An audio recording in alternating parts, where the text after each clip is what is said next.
Dear students, under steam boilers part 2, different types of boiler mountings and boiler accessories were explained to you. Under part 3, we'll see different types of boilers, their construction and working.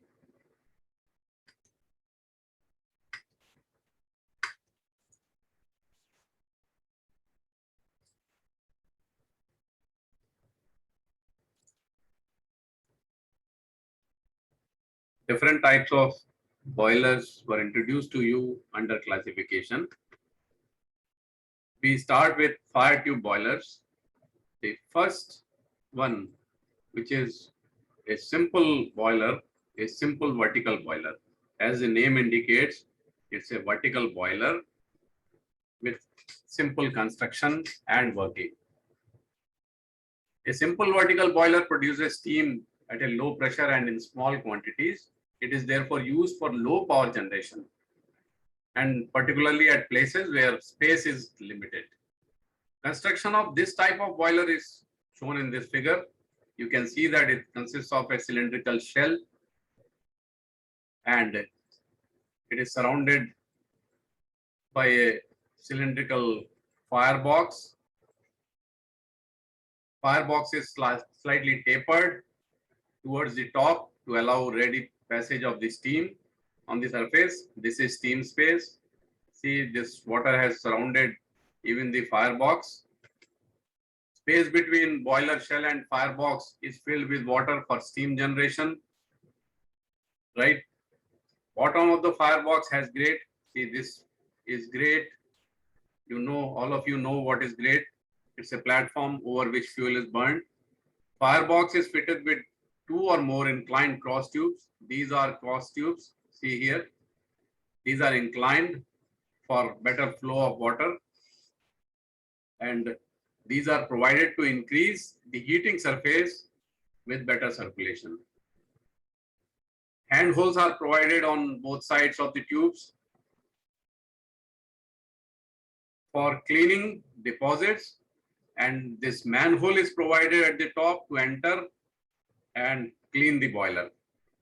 At the bottom of the shell, there is a hole provided here to remove the mud that comes with water. There is an ash pit here, and whatever ash is generated due to the combustion process that has taken place on this grate, that ash goes into this ash pit from where it can be removed.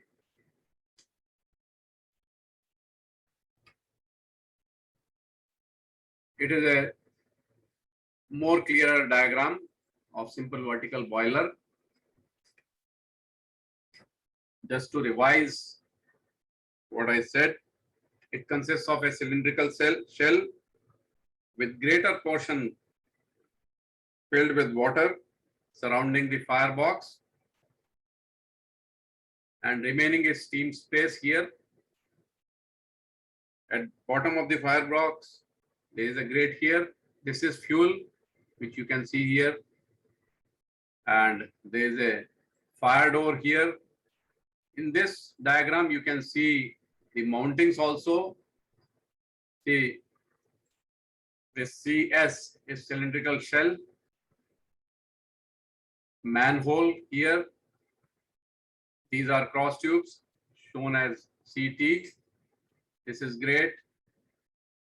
This is a mounting, see, pressure gauge.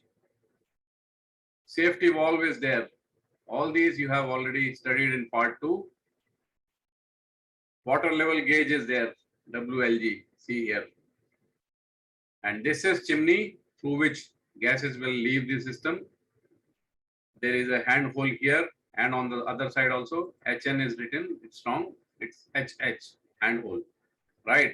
There is a fire door here, firebox. This is firebox. This is ash pit.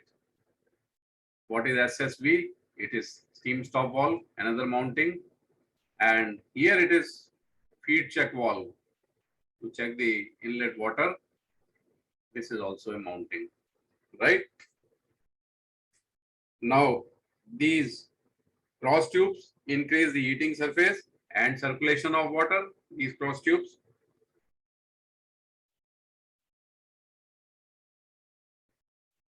The combustion gases after heating the water leave the cylinder, leave this boiler through this chimney and escape into atmosphere. Manhole is provided to clean the interior of the boiler and exterior of the combustion chamber and chimney. See here. So from manhole, one can enter. Is it clear?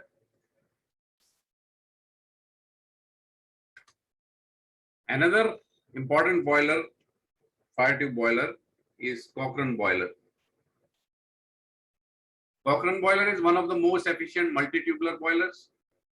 See this diagram. The shell and firebox both are cylindrical here, and hemispherical crown this of the boiler shell gives space for steam collection. Here steam collection is better, and firebox and the combustion chamber are connected through a short pipe here, and the flue gases from the combustion chamber flow to the smoke box through a number of fire tubes. These are fire tubes. Through these tubes, gases pass through this pipe, pass through these tubes, and go into smoke box, from where they pass through the chimney to the atmosphere. The inner side of the combustion chamber is lined with fire bricks. This is the inner side, and there are fire bricks here to prevent the metal sheet from melting at high temperature. Very high temperatures are produced inside the combustion chamber, so these surfaces are provided with fire bricks. At the bottom of the firebox, there is a grate and coal as usual, and any other solid fuel is fed through fire hole. So through this fire hole, solid fuel is sent, put over the grate, combustion takes place. That is common with a simple vertical boiler, which I have already explained. If oil is used for firing, no grate is needed, and bottom of the firebox is to be lined with fire bricks over which oil will be kept and will be burnt. Right? So oil will be burnt with the help of a oil burner. Right? That will be fitted to the fire hole here. Again, a more clearer diagram of Cochrane boiler is here. As I said, it consists of a cylindrical shell with dome-shaped top, where space is provided for steam. Furnace is one-piece construction and is seamless here. Its crown has a hemispherical shape, thus provides maximum volume or space. The fuel is burnt on the grate, ash is collected and disposed from the ash pit. This I have already explained. Gases of combustion produced by burning of fuel enter into the combustion chamber through the flue tube. See this FT is flue tube. So these gases enter from here and pass through these tubes. That is why it is called fire tube boiler, right? And these gases strike against this fire brick lining. See here, fire brick lining is clearly shown, and this lining directs these gases to pass through the number of horizontal tubes. These are a large number of horizontal tubes through which it is passed, heating this water, converting into steam. Steam is collected in this steam space. Mountings are there. These gases, after doing their work or giving their energy to water, leave through the chimney. This is called smoke box, where smoke is collected and passes to chimney. Right? WLG, water level gauge, is there.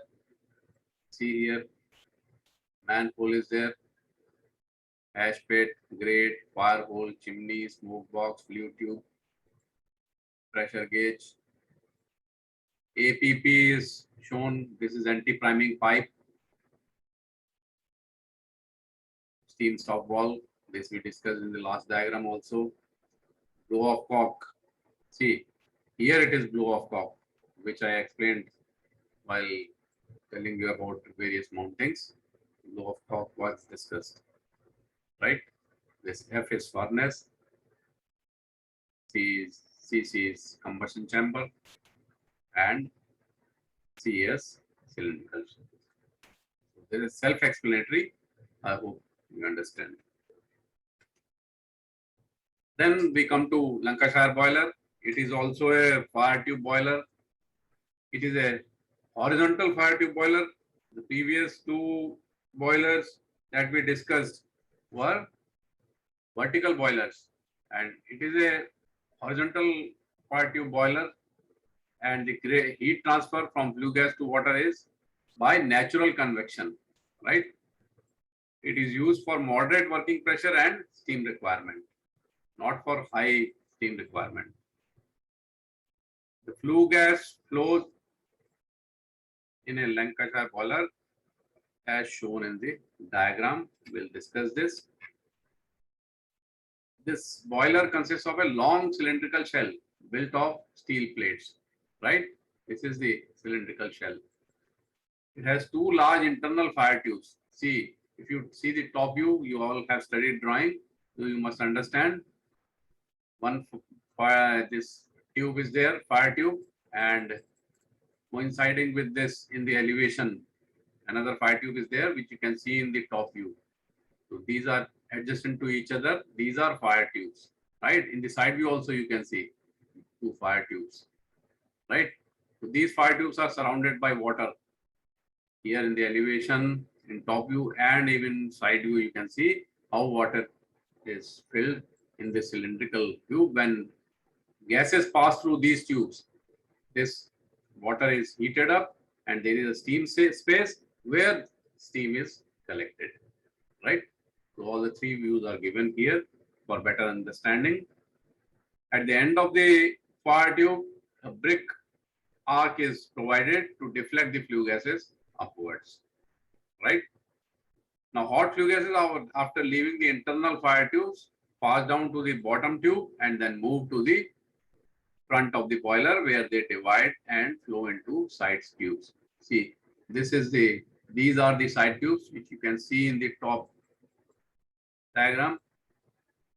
This is the bottom tube. After passing through these tubes, they are coming to bottom tubes, and if you see in the top, they come to side tubes after that and pass through this passage, right? The flue gases then enter into the main fire tube and move to chimney. There is a damper fitted at the end of the side tubes. At the end of these side tubes, damper is fitted to control the draught of flow of air and regulate the rate of generation of steam. Dampers are operated by chain in front of the boiler. This boiler you can come and see in the lab. Its model is there where you can very clearly see how the damper works with the help of the chain. A spring-loaded safety valve and stop valve are mounted on the top of the shell. You can see here, right? The stop valve supplies steam as required for the application. Application means steam will be required by steam engine or turbine. This steam stop valve will regulate the supply as per the requirement. A perforated feed pipe with a feed valve is used for water supply, right? This is the feed valve that supplies water to boiler. A blow-off cork removes mud that settles down at the bottom of the boiler by forcing out some of the water with steam pressure, right? Blow-off cork is here. All these things were discussed in last boiler also. That was Cochrane boiler, but their fittings are different in different boilers. Manholes are as usual provided in the boiler for cleaning and repair purposes, right? So this is a clearer diagram showing different parts listed here. High steam, low water safety valve is there at number 1. See here.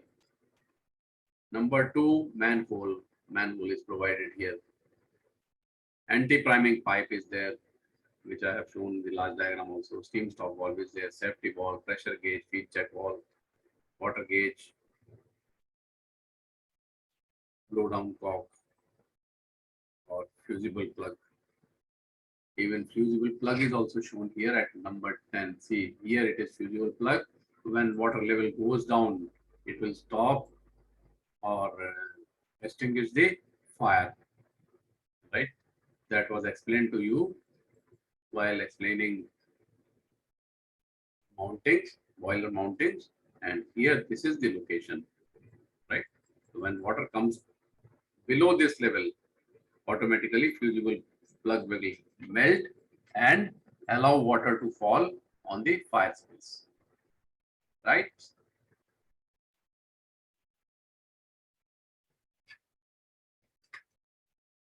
Next one is locomotive boiler. It is also a fire tube boiler. Locomotive boiler is a multi-tubular horizontal fire tube boiler used to produce steam at a very high rate. This is the diagram here. Coal is fed into the firebox through the fire door as usual. Here fire door is shown here. This is grate. This is brick arc, and this is firebox from where these flue gases emerge and pass through these tubes. There is water filled in this space, and this water is heated up, goes into the steam space at the top, right? And these gases pass through this chimney, right? And steam, after getting converted from water, goes into the steam space through these steam pipes, right? There is a steam whistle provided here. In the locomotive boiler, there is a whistle always provided because locomotive when runs or the rails, it has to give whistle after some intervals.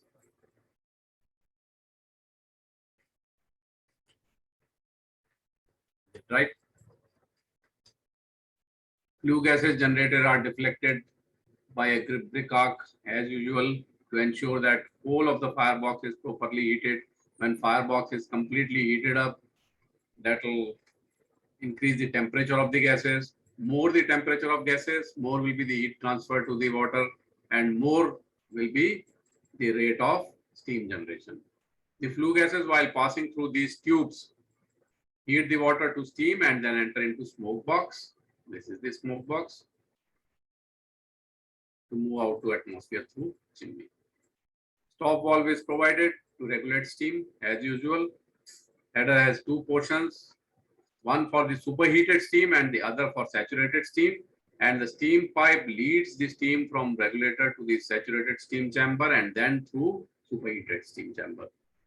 In superheater, it comes to the superheated state, and when it comes out of the superheated steam chamber, it behaves like a perfect gas. Steam door is used for cleaning and repairing the smoke box. This is the smoke box. It can be repaired using the front door, and safety valves and steam whistle are provided at the top of the shell. Ash from grate is collected and discharged out of the bottom doors. So this is again a clearer diagram. Everything is written here, which is self-explanatory. I hope you understand it well. With this, we finish fire tube boilers. In the next part, we'll discuss water tube boilers. Okay. Till then, goodbye.